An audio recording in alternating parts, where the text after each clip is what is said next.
جدید دور میں جدید تحقیقات شروع ہوئیں، انگریزی دور میں ریسرچز ہوئیں، ہر شعبے میں ریسرچز ہوئیں، اسی طرح سے غذائیت کے اوپر، صحت کے اوپر، میڈیکل کی ریسرچز ہوئیں۔ اب اس میں جو سب سے مین چیز تھی کہ جی جتنی قدرتی چیزیں تھیں، قدرتی غذائیں تھیں، ان میں نقص نکالنا شروع کر دیے۔ آپ سعدی بھائی یہ دیکھیں کہ آپ کی جتنی قدرتی غذائیں تھیں، جو پریمیم غذائیں تھیں، ان کے اندر نقص نکالنا شروع کر دیے۔ انڈے میں سے زردی نکال دی، انڈے میں سے زردی نکال کے کھائیں گے، گوشت میں سے چربی نکال کے کھائیں گے، دودھ آپ نے کم فیٹ والا پینا ہے، اس میں سے بھی آپ نے کریم نکال دینی ہے۔ اس کے ساتھ ساتھ آپ مکھن ہے، گھی ہے، دودھ ہے، بلائی ہے، یہ ساری چیزوں کے اوپر آپ کو منع کر دیا گیا۔ تو ان ساری چیزوں کے نقصان آج بھگت رہی ہے عوام، ان ساری چیزوں کے نقصان آج بھگت رہے ہیں۔ اب کیا ہو رہا ہے کہ وہ پرانی ریسرچز جو ہیں وہ آپ کی ساری گاربیج ہو رہی ہیں، اور نئی ریسرچز آ رہی ہیں کہ آپ دودھ، گھی، مکھن کھا سکتے ہیں۔ اب تو امریکہ میں بھی دیسی گھی کھلایا جا رہا ہے لوگوں کو۔ اب آپ کو نئی ریسرچ مل رہی ہے کہ جو زردی ہوتی ہے انڈے کی، وہ سفیدی سے بھی زیادہ اہم ہے۔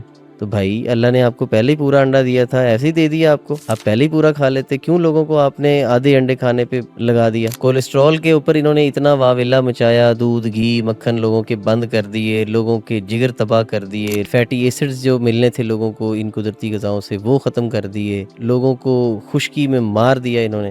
اور آپ یہ دیکھیں کہ جتنی انڈسٹری تھی پوری یہ پروسیس فوڈ کی، وہ کہاں سے جنم لیتی ہے؟